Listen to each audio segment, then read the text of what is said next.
A lot of our work is mostly done at nighttime because of trying to limit how busy the roads are. And so late at night when I get a phone call, unfortunately those happen quite often. This one was a little bit more unusual because we actually had one of our employees hit by a drunk driver.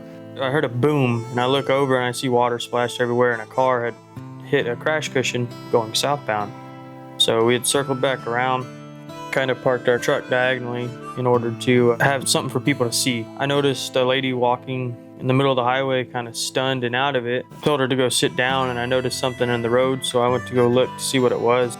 We call the off-duty police that we have on site and say, hey, somebody just hit, can you help us out?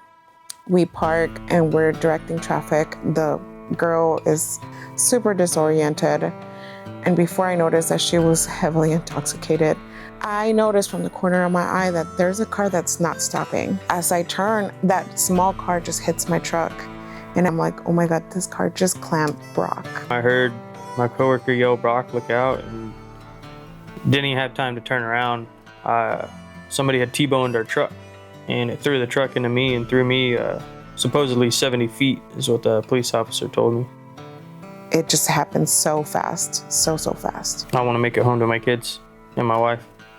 That's the first thing that went through my mind. I don't want to die. I wanted to be able to go home, see my kids, hold them again. And I didn't think I was going to, but luckily I did. One of the more interesting facts of the story was what happened 3 hours before that accident. The same gentleman that was hit by the drunk driver actually saw a man standing next to a bridge. He saw that the gentleman was about to take his own life and jump from that bridge. Just kind of calmed him down, told him some of the struggles that he had, and literally talked him off the ledge. Both the stories of saving someone's life and then being spared, it's hard not to think that God had something to do with all parts of that story.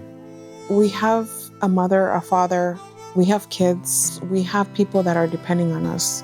And this is what we do for a living. We reached out to the gentleman that was attempting to take his own life and offered him a position with the company, bringing him in as an entry-level person, helped him in his need, and I think helps our company.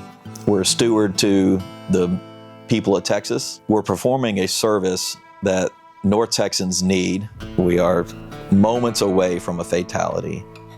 And for me, having to call one of my employees' families and tell them that their dad is not coming home tonight. A lot of people have had to make those phone calls in our industry. I am lucky that I have not, and I pray that I never have to. You always think about it. It made me realize that how dangerous this job actually is, and not to get complacent in this job. We got families too. We chose this job because it's a job that we had to have in order to provide for our families that we want to go home to every night, just like they do. You're gonna have to slow down for a minute or two.